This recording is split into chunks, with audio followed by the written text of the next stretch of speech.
ஒரு ஊர்ல ஒரு இளைஞர் ஒருத்தர் வாழ்ந்துகிட்டு வந்தாரு. அந்த இளைஞருக்கு ஒரு வினோதமான பிரச்சனை இருந்துச்சுங்க. அவரு எதை பார்த்தாலும் பயந்துகிட்டே இருப்பாரு. எந்த ஒரு விஷயம் ஆரம்பிக்கிறதுக்கு முன்னாடி அதை நினைச்சு ரொம்ப பயப்படுவாரு.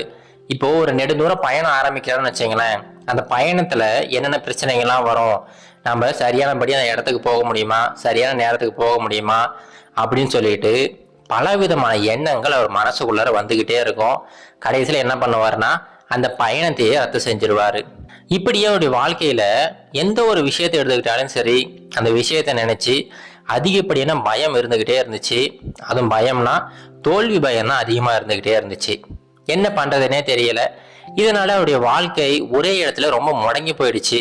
அதுல இருந்து அவரால் மீளவே முடியல, அவரால் முன்னேறவும் முடியல.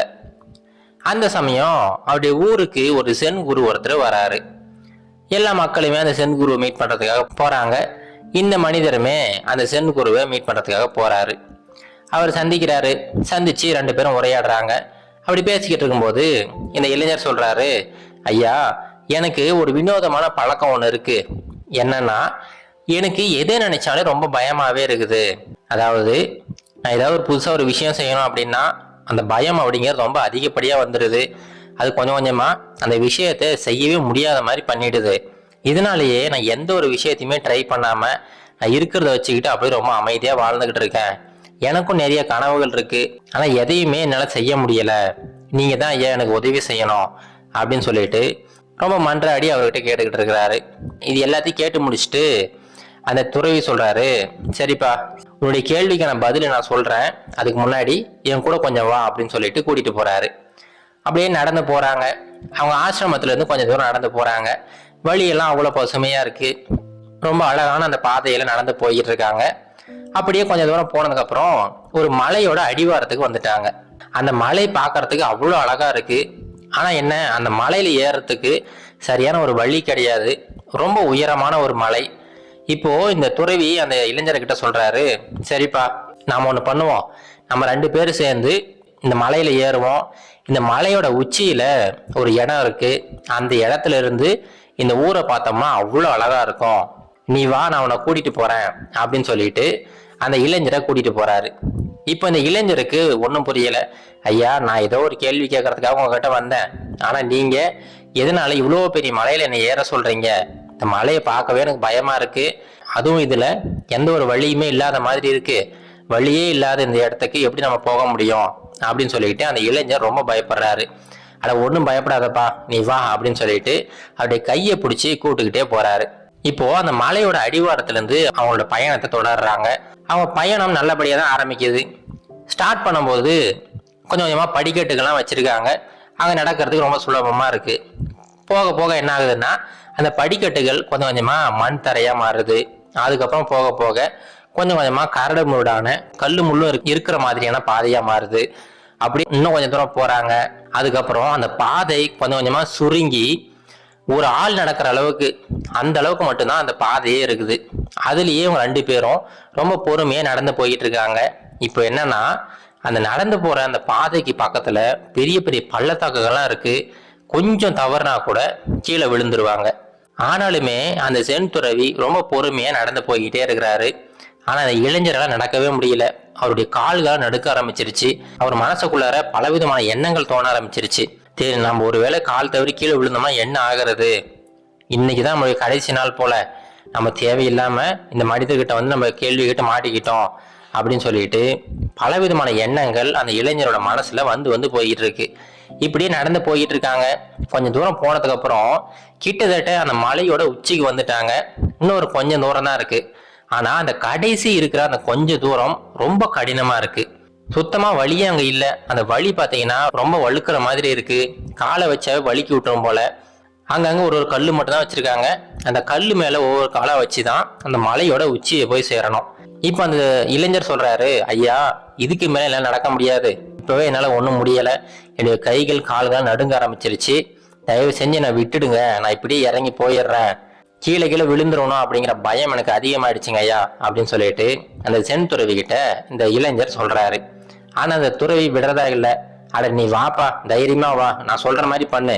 நீ கீழே எங்கேயுமே பார்க்காத, உன்னுடைய கால்களுக்கிட்டே பார்த்துக்கிட்டு உன்னுடைய அடுத்த அடி எங்க வைக்கணும் அப்படிங்கிற அந்த யோசனை மட்டும்தான் உன் மனசுக்குள்ள இருக்கணும்.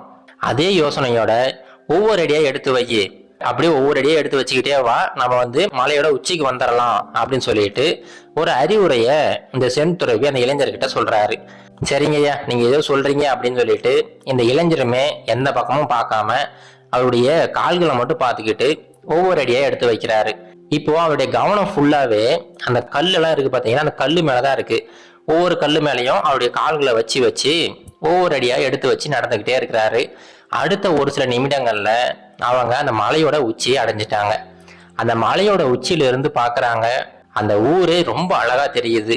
இது வரைக்கும் இந்த இளைஞர் அப்படியாப்பட்ட காட்சிகளை பார்த்ததே கிடையாது. இப்ப செந்துறவியும் அந்த இளைஞரும் மேல உட்காந்துக்கிட்டு அப்படியே பேசிக்கிட்டு இருக்காங்க. இப்ப அந்த செந்துறவி சொல்றாரு, என்னப்பா எப்படி இருந்துச்சு இந்த பயணம் அப்படின்னு சொல்லிட்டு கேட்குறாரு. ஐயா, என்னால் நம்பவே முடியல. நான் எத்தனையோ முறை இந்த மலையை பார்த்துருக்கேன், ஆனால் அந்த மலையில ஏறணும் அப்படிங்கிற ஆசை கூட எனக்கு இருந்தது கிடையாது.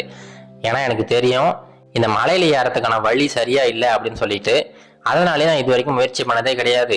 இப்போ நீங்க ரொம்ப வற்புறுத்தி கூட்டிட்டு வந்துட்டீங்க. ஸ்டார்ட் பண்ணும்போது ரொம்ப பயமா இருந்துச்சு, ஆனா கடைசியில முடிக்கும் போது எல்லா பயமுமே போயிடுச்சு அப்படின்னு சொல்லிட்டு ரொம்ப பெருமையா சொல்லிட்டு இருக்கிறாரு. இப்ப சொல்லி முடிக்கும் போது அந்த இளைஞர் மறுபடியும் ஒரு கேள்வி கேட்கிறாரு. ஐயா, நான் முன்ன கேட்ட அதே கேள்விதான். இப்போ இந்த பயணத்தை ஆரம்பிக்கும் போது கூட எங்க நான் கீழே விழுந்துருவனோ, ஏதாவது ஆயிடுமோ அப்படிங்கிற அந்த தோல்வி அடைஞ்சிருவோமோ அப்படிங்கிற பயம் தான் ரொம்ப அதிகமா இருந்துச்சு. அதுக்கான காரணத்தை தான் உங்ககிட்ட கேட்டேன் அப்படின்னு சொல்லிட்டு மறுபடியும் அதே கேள்வியை கேட்கிறாரு.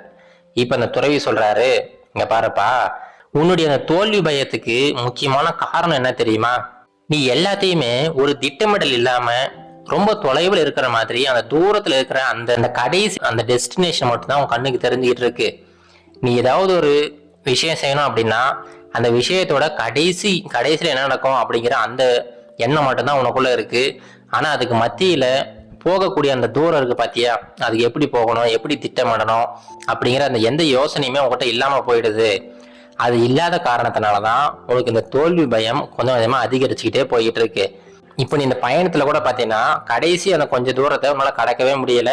ஆனா அந்த டைம்ல நீ ஒவ்வொரு அடியே எடுத்து வச்சு வாப்பா அப்படின்னு சொன்ன உடனே நீயுமே ஒவ்வொரு அடியே எடுத்து வச்சு இங்க வந்து சேர்ந்துட்ட. இதையே உன் வாழ்க்கையிலுமே பின்பற்று. நீ செய்ய வேண்டிய விஷயங்கள் எவ்வளவோ இருக்கும், ஆனா நிகழ்காலத்துல அடுத்து என்ன செய்யணும் அப்படின்னு சொல்லிட்டு ஒவ்வொரு விஷயமா செஞ்சுக்கிட்டே வா, ஒவ்வொரு அடியே எடுத்து வச்சுக்கிட்டே வா. அப்படி கொஞ்சம் கொஞ்சமா நகர ஆரம்பிச்சுன்னா நீ எங்க போகணும்னு நினைச்சியோ அந்த இடத்துக்கு கண்டிப்பா போய் சேர முடியும். அது எப்படியாப்பட்ட இலக்கா இருந்தாலும் சரி, அது எல்லாத்தையுமே ஒவ்வொரு அடியா நீ ஆரம்பிச்சினா கண்டிப்பா அது சாத்தியப்படும் அப்படின்னு சொல்லிட்டு அந்த இளைஞரோட மனசுல இருந்த சந்தேகத்தை போகடிக்கிறாரு. அப்பையிலிருந்து அந்த இளைஞருக்கு ஒரு தெளிவு பிறந்துருச்சு. அந்த தோல்வி பயம் எல்லாத்தையுமே தூக்கி எறிஞ்சிட்டு அவர் மனசுல என்ன ஆசைப்பட்டாலும் சரி, அது நிறைவேறணும் அப்படின்னா அதுக்கு சரியான ஒரு திட்டமிடல் வேணும். திட்டமிட்டா மட்டும் பத்தாதுங்க, அடுத்து என்ன பண்ணணும் அப்படின்னு சொல்லிட்டு நம்ம ஒவ்வொரு ஸ்டெப்பா எடுத்து வச்சுக்கிட்டே போனோம்னா கண்டிப்பா எல்லாருமே நாம நினைச்ச அந்த உயரத்தை அடையலாம். இது கரேஜ் டு ஆக்ட் மோட்டிவேஷன் கதைகள்.